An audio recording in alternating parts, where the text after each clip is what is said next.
Alright, so this is going to be another Dungeons & Dragons Basics video. Now this one is going to cover the races and classes that have magic, and I'm going to go into a little bit about how magic works.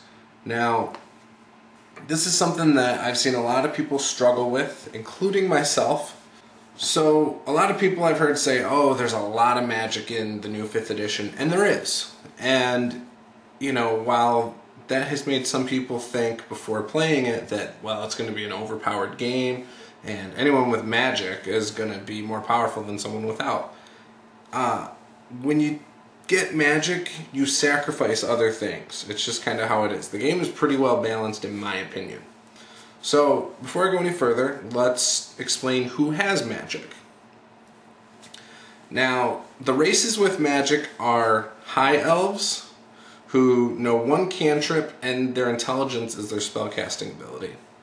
You have Dark Elves, who know the Dancing Lights Cantrip, and they learn more specific spells later on in levels. So they don't get to just pick, I mean, they are picked for them as they level up. A Forest Gnome knows the Minor Illusion Cantrip, and intelligence is their spellcasting ability. Tiefling knows Thaumaturgy Cantrip, and they learn specific additional spells later on as well. Charisma is their spellcasting ability. So that's the races with it, without piling on the classes.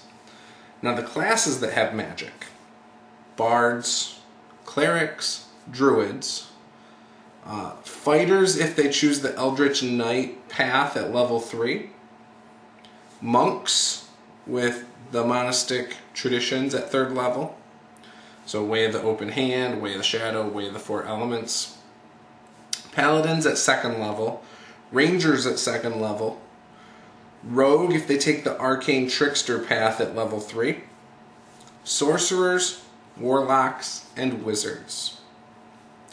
So that sounds like a lot. That almost covers everything if you look at it on the surface. But really there's a lot of classes that don't have magic. A lot of races that don't have magic. And just because you don't have magic does not mean you're underpowered. Now, say you're not playing one of those races or one of those classes. Maybe you're a human. You could take, as long as your DM allows, you could take a feat like Magic Initiate or Ritual Caster at 1st level as a human. Or, as any other race that doesn't have magic, you could take one of those 2 at level 4 instead of your ability bump. Now the ability adjustment is based on your class though, so all classes get it at 4th level. So if you were to decide to multi-class before 4th level though, you would have to wait till one of those 2 classes is specifically a 4th level class. And then you could get your feat. So then, known spells. Now, some classes have to learn spells. Other classes don't. For instance, Clerics and Druids technically, well, Clerics are blessed with their spells from their deity, so they don't learn spells. And in fact, they know all the spells that are under the Cleric lists. Druids have the same kind of deal. Druids know all the spells that are on the Druids lists. Okay, and that's different from something like a Wizard, for example, where at 1st level a Wizard learns 6 spells to put in his spell book and then has to study those in that day. So some classes limit you more so than others. Sorcerers, for example, know less spells, but they don't have to prepare them the same way that Wizards do. Warlocks are the same way. They're a little bit different because they get their spells from a pact, such as with an evil, or not evil, with a Great Old One or the Fae, things like that. So, known spells vary from class to class. And you'll be able to tell, there's a paragraph for each section that has your spell. So for every class that has spells, there's a paragraph that tells you how to determine your ability, your DC, your modifier for spells, and then your known and prepared spells. Your prepared spells, again, not all classes have the same amount of prepared spells per day. For prepared spells, your modifier, such as if you're a wizard, your intelligence being high will give you more prepared spells per day than, you know, a wizard with lower intelligence. So prepared spells has a set number, but then your base attribute modifier ups it for prepared spells per day. Your spell slots per day are based on a table that you have under your class or your race that gives you spells. So that's something to keep in mind as well, because this will not change. It'll be whatever is on your table there. And that's a little different than in previous editions. In previous editions, for example, in 2nd edition, a cleric would know, I believe, two first level spells at first level, and their modifier up how many additional spells they could have at first level. So they've adjusted it a little. The way spells are different in this edition compared to previous editions. You used to have to pick, you know, multiple spells, right? So at first level you might get Cure Light Wounds as a cleric. And at 2nd level you might get Cure Moderate Wounds, and then Cure Serious Wounds, and things like that. So this edition isn't like that. This edition you get Cure Wounds, and you can put it in whatever slot you want. So Cure Wounds in first level would be the equivalent of Cure Light Wounds, basically. But you could take that Cure Wounds that you prepared that day and put it into your 2nd level slot, or your 3rd level slot. As long as you've memorized it that day, you can put it in any of these slots. Now when you put it in one of these other slots, it scales. Now not all spells scale, but a lot do. And so it's worth noting if a spell scales or not. This is something that I think is a lot better than in previous editions. It only makes sense to me that as you level up, you get better with certain spells. You could then put them in different slots as well as that. So say you've got 4 first level, 2 2nd level spell slots for whatever level you're at, and you say, well, I have Cure Wounds and I've used both of my 2nd level slots for Cure Wounds, and my guy over here still needs healing. You can still use a first level slot for it. It's just now it's treated as a first level slot, or first level Cure Wounds instead of a 2nd level. So it's kind of cool. It gives you some versatility, some options on how to use your spells. So I really like that, and it's the same way with damage spells. Damage spells scale upward. You know, you have cantrips that are damage spells. In 2nd edition, again as my example, you had a cantrip, but it was like, oh, you can have the house get cleaned up real quick or whatever. It was a more simplistic thing that you could do over and over again, but it wasn't as versatile. You didn't have any damage dealing cantrips or anything like that.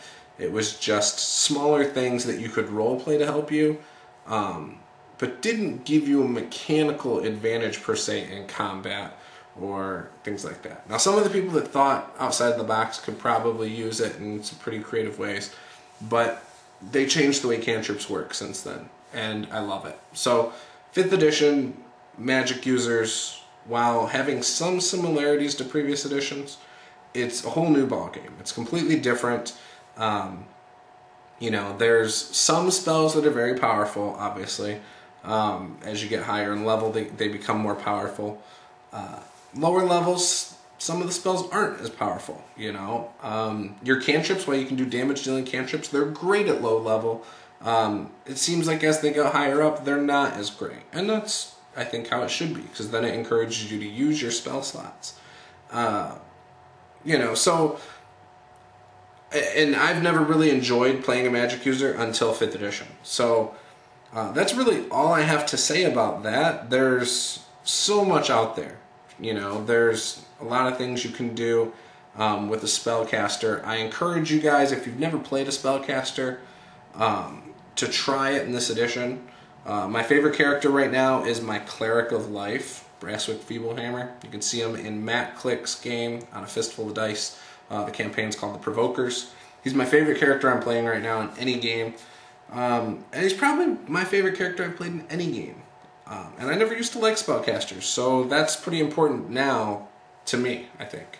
If you've played a spellcaster before and you didn't enjoy it, give it a shot in this game. You know, really think about what draws you in and interests you from a character standpoint, and then build the class and race that you want that fits that style of spellcaster.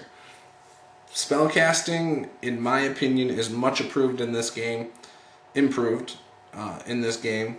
and you know, I strongly encourage it. So with that, oh, another thing too, people used to think you had to play a cleric to have a healer in the party. Well, you have bards that can do healing spells, druids that can do healing spells almost as effective as a cleric. Now, a cleric of life is obviously the best healer in the game, but besides that specific cleric, any other cleric and a druid and a bard can do just as well. There's also, if you don't have a spellcaster in your party, and this is a little off topic, there's a healing feat. I think it's called Healer, and it allows you to use healing kits on one person once per day for so many hit points. So it's a nice little thing at low levels that will help you in the lethal levels, as I like to call them. So anyways, lots of options, a lot of ways you can fill certain party roles in this edition, and magic users are just the tip of the iceberg. You know, so anyways, the next thing is Arcane Recovery. Not all classes get Arcane Recovery. And what Arcane Recovery is when you take a short rest, some classes will get their spell slots back, such as the wizard, but some don't, such as a cleric. And I use those as my examples because they're the foundation of classes, I feel. They're the more go-to classes. So Arcane Recovery, not all classes get it. Some do, some don't. So that's important to know if your character does or not. Again, it'll be a class ability as one of the things you'll get at a certain level. Arcane Recovery is how many spells you get back after a short rest. Now, you can also do a full rest and regain all your spells back for the day. And with that, then you can put them in certain spell slots again. You prepare them again. Each class does it a little differently. For instance, clerics have to pray to their deity. Wizards have to study their book. You know, so they all do it a little differently. So just keep that in mind. Some characters, like sorcerers, don't have to meditate or anything like that. They just get their spells. So keep all that in mind, and if you have any questions, be sure to leave a comment below. And I'll try and cover it to the best of my abilities. So I'd love to hear your thoughts on magic and spell casting in this edition, and your thoughts compared to previous editions. That's all I have to say about this. Be sure to like, comment, subscribe. Please share this with your friends so they can kind of understand a little more about spells and how they work in D&D.